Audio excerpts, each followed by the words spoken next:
Last week, Kiwibank launched the Boots and Paws task force in partnership with Predator Free New Zealand Trust and the Department of Conservation in order to put more boots and paws on the ground to protect this country's native wildlife. I sat down with the Department of Conservation's Finlay Buchanan to discuss this new initiative and its benefits for conservation efforts in the country.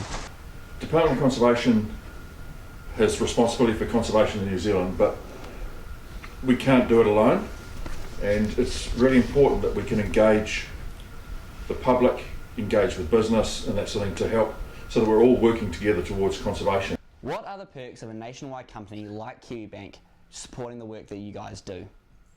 All our dog handlers are sort of part-timers.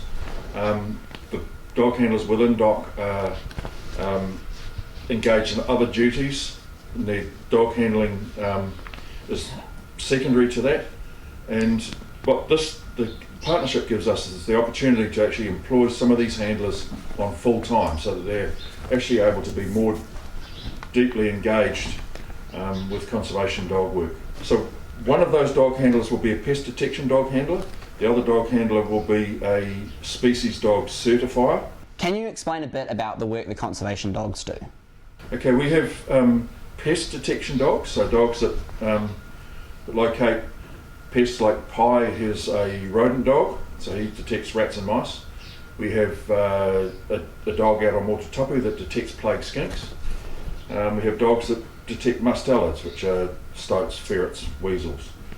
And then we have species detection dogs, so they're dogs that work with threatened species, and they're used to find the likes of kiwi or seal, the blue duck. What skills do the dogs provide that humans can't? Well, if you look at the end of this fella's face, that's what we employ with dogs, is their nose. Dogs can smell, I don't know how many hundreds, if not thousands of times better and in finer detail than we can.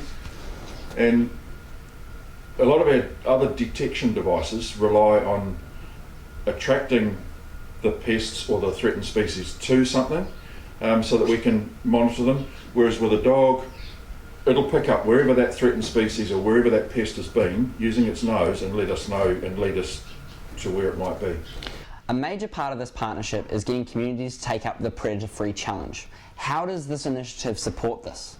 When a community says we think we're now pest-free, we can call in the pest detection dogs and they can go through the area and say, yep, well done guys, you've achieved it, or sorry guys, we found rats in this building here and a possum in that bit of bush over there, sort of thing. What can members of the public do to help make this country pest-free? Predator Free New Zealand Trust are really hoping that they can enable individuals to actually undertake pest control on their own lands. And if they're going out to pest-free islands or into pest-free places, they need to be really conscious that they're not actually transporting pests. So we can do our bit by doing our own pest control, but also making sure that we're not transporting pests around the countryside.